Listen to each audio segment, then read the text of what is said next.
When we grow up in a family, society, or a culture where certain behaviors are normalized, then it is very hard to notice the red flag or abusive behavior.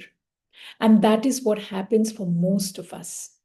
We grow up in families or communities where a certain member of the family is allowed to behave in a certain way or gets away with a certain behavior, which is raising their voice, emotional unavailability, sometimes even physical abuse.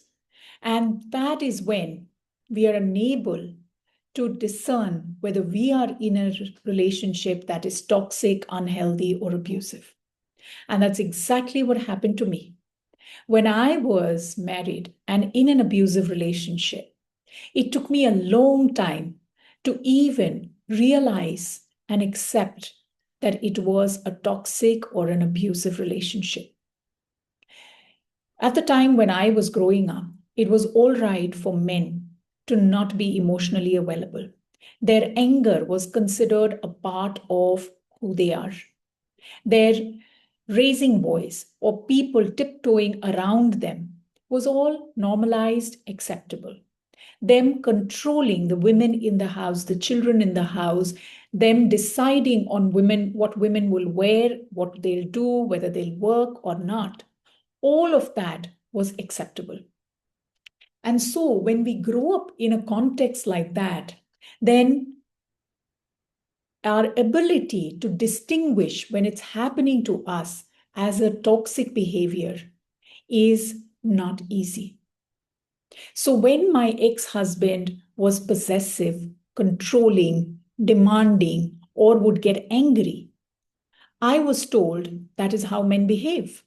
Even though somewhere I felt this was not okay, or at least I was not okay with, I was told by certain people that that is how men behave. That is how marriages are. And 25 years ago, we didn't have social media. We didn't have the information that we have today where you can find out that this is not okay. And because there is so much stigma around being in an abusive, toxic marriage, that I couldn't even speak to anybody, even though I had close friends. And it was so that I found out about it in my gynecological visit, a regular gynecological visit. My doctor was the one who screened me for domestic violence, which I didn't know at that time. But during the conversation, she told me that she's also a family counselor. So she asked me certain pertinent questions. And during that session, while I answered, I think I began to realize that there was a problem. Many years later, when I was researching abusive relationships, especially intimate relationships, I came to learn that doctors, especially gynecologists, are trained to screen for domestic violence or intimate partner violence. And so it was not a surprise that she screened me for domestic violence.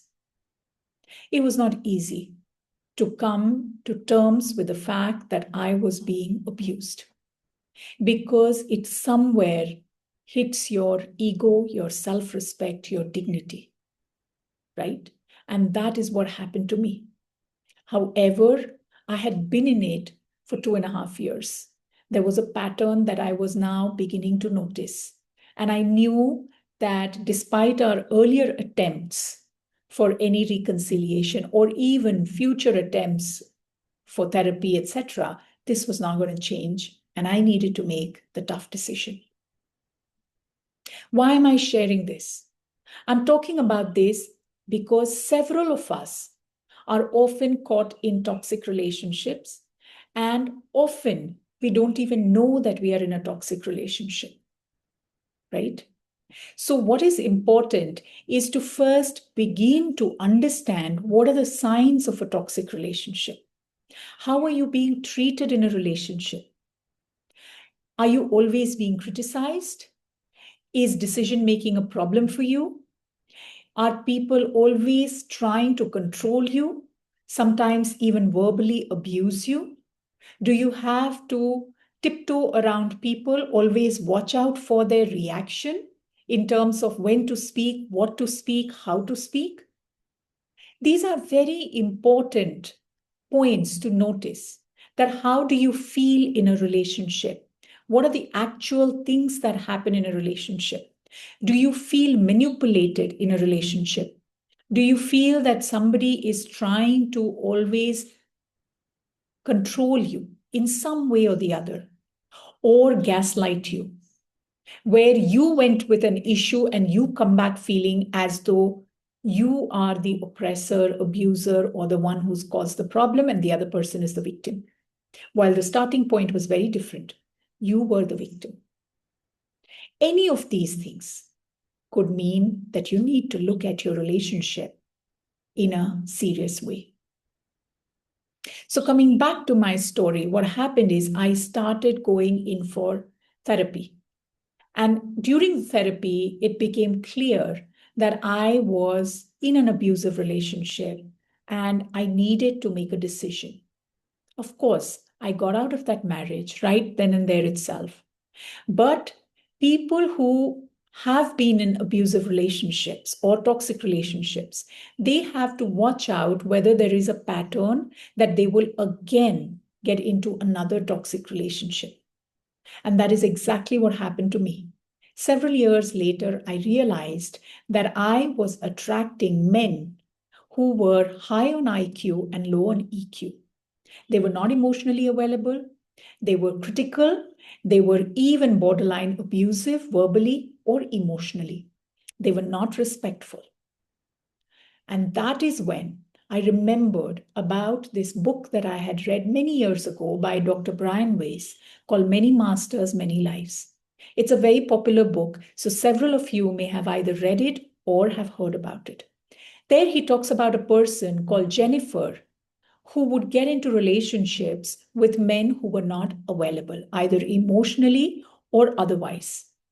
And that is the time when it started coming to me that I was probably doing the same thing. And then it hit me that I needed to go within because there was something inside me that was attracting these relationships. It's not about self-blame, but it is about taking responsibility for creating certain scenarios in your lives. And that is what I needed to do. I needed to go within to understand what was it that was leading me into these kind of relationships. And there were, of course, many things that came up, whether it was through therapy, Reiki, spiritual healing, a lot of self-work, inner work that I got into over the years. And we will talk about that in future sessions. But what I'm trying to get at here is that we need to understand whether it is our need to belong, to be loved, to be accepted, whether these are playing a big role in attracting relationships which may not be healthy.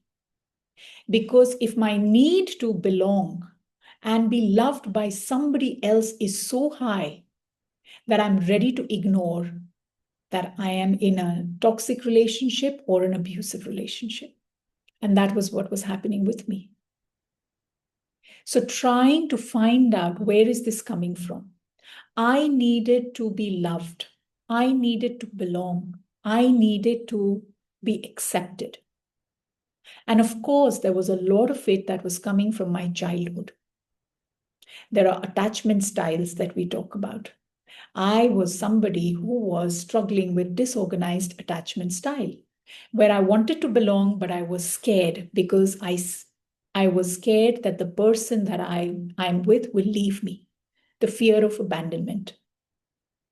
And so there were self-sabotaging behaviors in the relationship, starting from attracting men who were not emotionally available to attracting men who could even be toxic or abusive, right? And once I started realizing, I knew I needed to work on myself, which meant I needed to love and accept myself. I needed to belong here. And that is the journey which leads you into healing, where you are then attracting people who match your frequency. When you have healed, you will attract relationships where they are respectful and they themselves have done the work on themselves, right? Now, this may not be just an isolated scenario in intimate relationships, because if it is coming from somewhere deep within, then it will reflect in other relationships like your work and even close friendships. And so there was a time when I realized that even my work relationships were not healthy. And a few of my friendships were also not very healthy. So again, there was a pattern. And once this was addressed here, I could see that the pattern shifting. Then your friendships become healthy, your work relationships become healthy, because your relationship with you has shifted, right? More later, but right now, before we end this chat, let's just connect with ourselves and give that love and acceptance to ourselves. Place your hands at the center of your chest. Close your eyes. Take a deep cleansing breath in. Exhale. Another inhale. Exhale. Last one. Take a deep breath in. Exhale with your mouth open. Now, see yourself right in the center of your chest, as though your hands are touching you. You are hugging yourself. You may even feel your heartbeat. See yourself there, surrounded in white light. You look happy, joyful,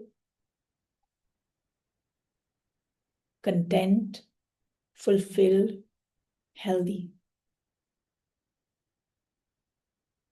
See yourself sitting under a waterfall of white light, which is releasing all that you do not need anymore, all that is not serving you anymore in your life. Releasing anything and everything that you're ready to release today, whether it is your pattern, your past, relationships, whatever that is. You're getting cleansed by the white light. Now, tell yourself, I love and accept myself the way I am. I love and accept myself the way I am. I love and accept myself the way I am.